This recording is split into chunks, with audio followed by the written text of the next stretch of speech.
Hey, hope you all are doing well. It's raining today and I'm making this video to catch up and show you what I've been doing lately in case you don't follow me on Instagram, otherwise you may already know. I've done a couple of paintings which I'll be showing you. None of them were filmed like a proper time-lapse from start to finish, apart from the eye sketch you'll see, but that went on my Patreon page. So I'm not making a separate video for each one, it's going to be a compilation of things here. I will answer some questions first that I've been receiving and then generally update you on the things that are going on. Oh, and then I'll show you what I'm working on currently because these paintings are already finished and there are a few ones that I'm working on right now. We're gonna start with a simple but broad question: how do I get better at oil painting? This question has been asked in many different forms and ways, and this is in general what it comes down to. So I can't say anything new here to answer this question apart from practicing a lot, doing deliberate practice. You know, when you set the goal and you know exactly what you want to accomplish, not just mindlessly painting something, but trying to achieve a certain goal. But I can share a tip of advice that's a bit more specific, and this is what I do as well.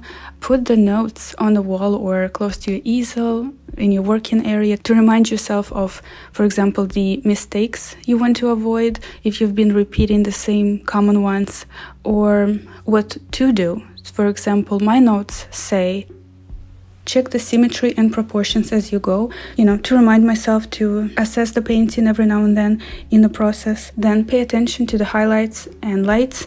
I usually leave the lighter areas and highlights for later because if you put them on top of the paint you have there, on top of a wet layer, it's gonna mix with the paint underneath and it's not gonna be a clean color anymore. And sometimes that's fine, that's what you should go for, but other times if you want to really bright or clean highlight on the tip of the nose or on the eyelid, you mix the right tone, the right value, and you just place it there like one time. You place it one time and you don't muddy it up. So, and these are the notes for me. It might be different for you. You have to remind yourself of things that are more relevant to your case, right? The other one is hues. Pay attention to the hues is a good reminder. Fourth one is no perfecting, leaving it alone, which is very valuable for me because, and for many people, I think, because I tend to get stuck sometimes working on one area, repainting it over and over again, and at that point you're not improving it anymore. You just muddy up the colors, and what you should do in this case is leave it alone and move on to something else, to paint some other part of the painting and then return to this one if even necessary. And another thing that's related to it in a way is keep at the distance, and several exclamation points. It's because I tend to get too close to the painting surface sometimes when I work on details, and I lose the sight of the whole painting, and I think it's not healthy for my eyes either.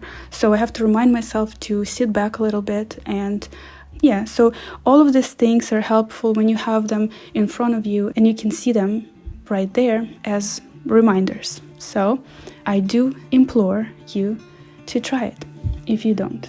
You can write out your goals as well with a particular painting, the colors that you want to include, some inspirations, ideas. It's just useful to have in front of your eyes. Can we see some of your very first oil paintings? Do you remember when you did your first painting? Do you still have it? I can show you here on the screen a couple of paintings drawings that I've done when I was 4 or 5 years old. My mom still has it at her house. And in terms of my first oil painting, I do remember it very well. I don't have it anymore, unfortunately.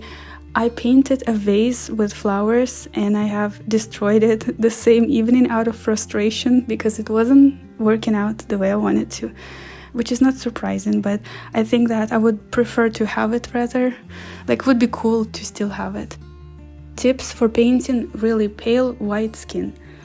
Well, you just add more ultramarine blue. Don't make it so warm. Don't add a lot of yellow and red.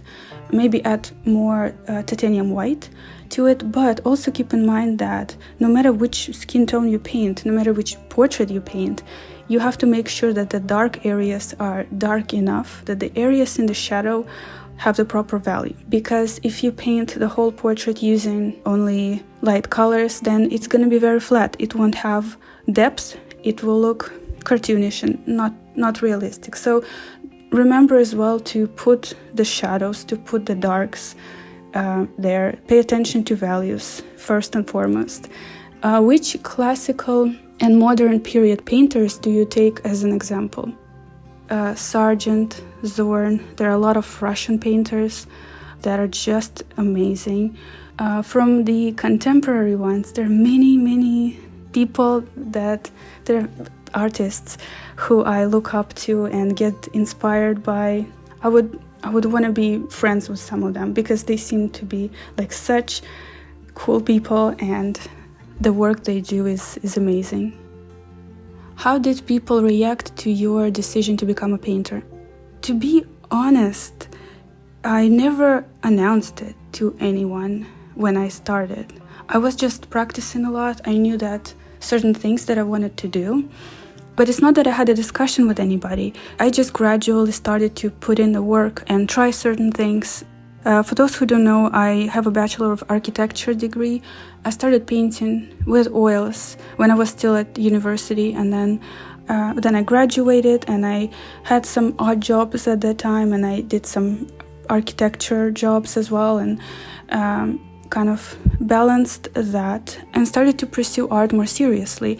Somewhere around that time, my parents were really worried, which is natural. Over time, they became very supportive. My whole family is very supportive, and my friends as well. So I think that, it was just gradually happening, and when the process is gradual, it doesn't seem like such a big deal, even though it is. It was rather a gradual transition than a jump into the unknown. So that's that. What is your favorite part of a painting? I interpret that question as what's your favorite part of the portrait to paint? And for me, it would be painting eyes. I love painting eyes. Which famous painters you don't like? Abstract art, maybe? So this was a fun question to include because people tend to think if you're one thing, you can't be another. Yes, I can like realism and abstraction. It doesn't have to be one or the other.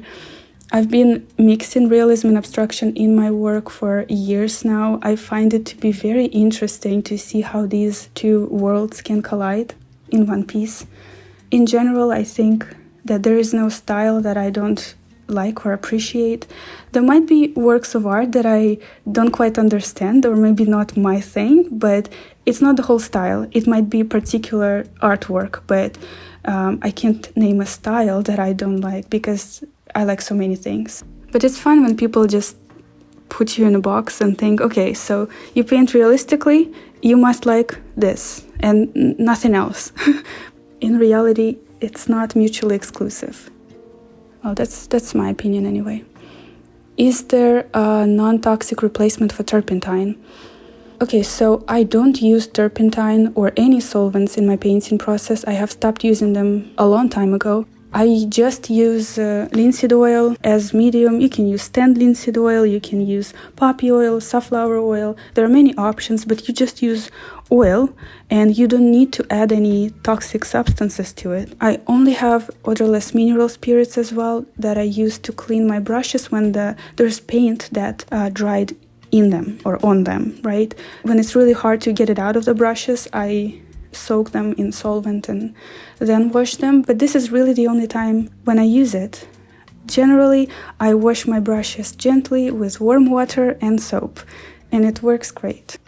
So even that process doesn't require you to have solvents involved. And I wanted to say that because some people don't know that. There are still a lot of misconceptions, I guess, about oil painting. Oil painting from centuries ago and modern oil painting is not the same thing. The process, the materials, the substances have evolved, the paints themselves, even the varnishes, the mediums, and in general, right? It was available to very few people back in the day, Maybe not very few, but it wasn't as accessible to people as it is now. Before, you had to wait for months, up to 6 months to varnish an oil painting because it had to dry very thoroughly from the inside out. And now we have alternative varnishes that can be put on a painting as soon as the painting is dry to the touch. Again, it's just another example of how the things have progressed, and it's nice to see. I know I carried away a little bit from the question, but I really wanted to say that. How often do you find yourself losing the joy of creating and focus on people's views instead? So I think it can be answered several different ways, but I do feel this way at times.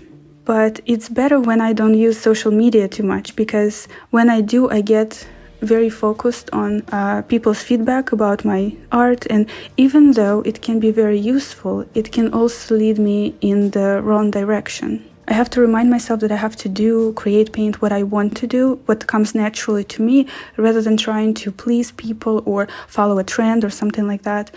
I appreciate people's views and feedback. Some suggestions can be very valuable, but at the same time, if I feel like I'm not 100% on board with that idea, and I've learned it the hard way, I shouldn't commit to that project or this creative endeavor, because inevitably, like any creative process, it gets harder.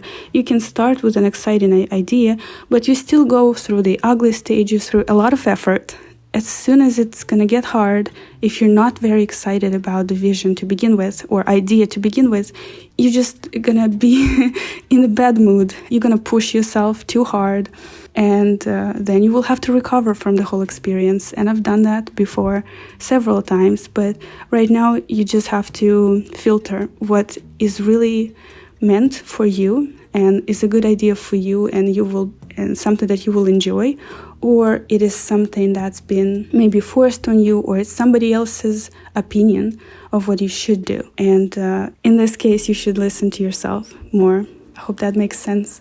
And it applies to many other areas in life, and I think you have experienced that, if not with painting, with other things. It's generally a life lesson we have to learn at some point. By the way, switching to another painting, it's a little study I've done. You can find it in real time on my Patreon page, like the full painting process. Here's just a piece of it, but I do like that I could fit my palette in the frame, so you can also see the colors that I use and mix. Next question is it too late to get into oil painting? No, I don't believe that there is an age when it's too late to get into oil painting or any creative endeavor.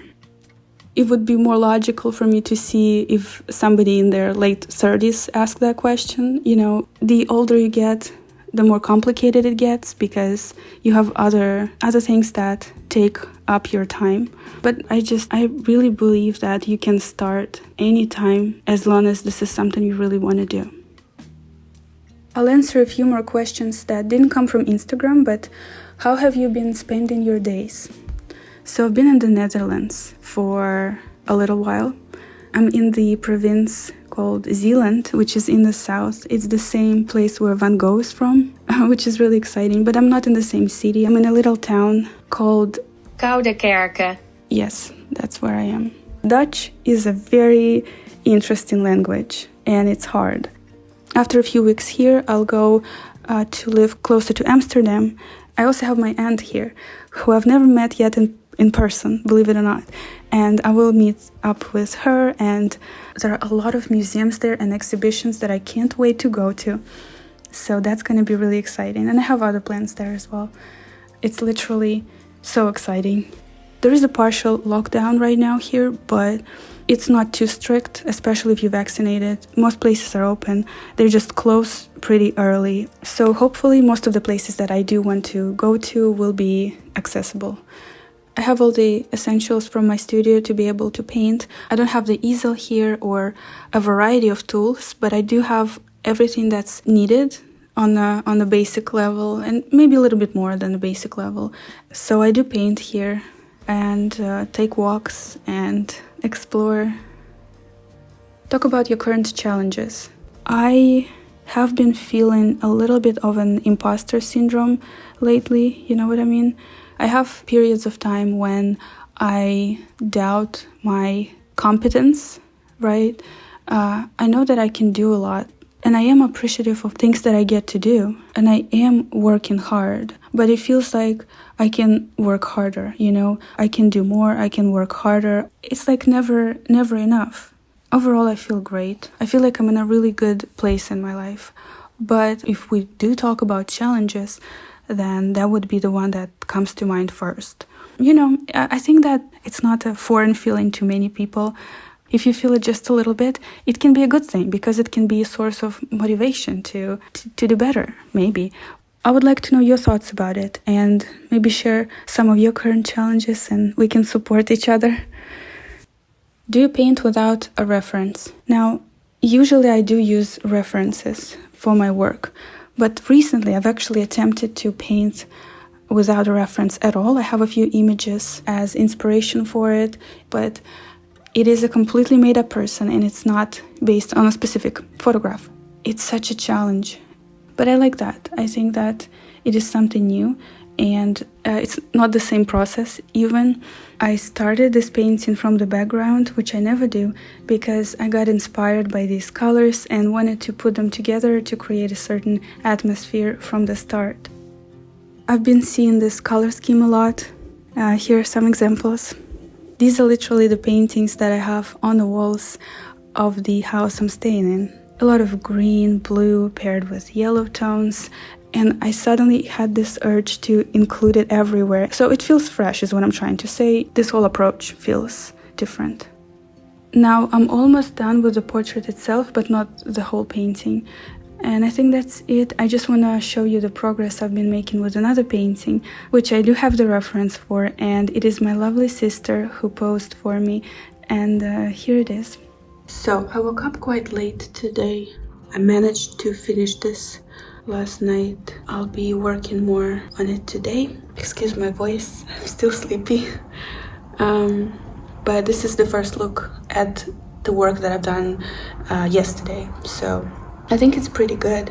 I will make a few adjustments here, like I'll do some glazing maybe on this part to fix some of the hues, but in general I'm pretty happy with this part. I don't have my easel here, so I'm painting like this. It's taped to the wall, maybe not in the most pretty way, but it's fine. The only thing I'm struggling with is getting enough light because the nights are long here and the days are short, and I don't have a lot of lighting inside that can be sufficient in my view. That's okay. That's why I try to work more in the day and wake up earlier and work during the daytime because there is more light that way, because there is light from the window. But, well, it didn't work today because I did stay up quite late and then I just wanted to give myself more sleep. The face is completely dry and the hair. I'm gonna oil it out and do a few corrections, but generally I'm quite satisfied with it. The plan is to finish the sleeve here and the background in the next session, so that's gonna be one more day, and whether today or tomorrow, and then leave it alone, let it dry, and then I'll come back and work more on the background, maybe correct some things if needed, do glazing, and yeah, some of the final touches, and that's gonna be one more day, so 2 days. That's generally the plan when the painting is at this stage, but sometimes I need to come back to it a couple more times, then sign it, and we're done. And so that's the update. And this is the end of the video. I hope you enjoyed it. It's been fun for me. Thank you for being here. I'll see you next time. Love you. Bye.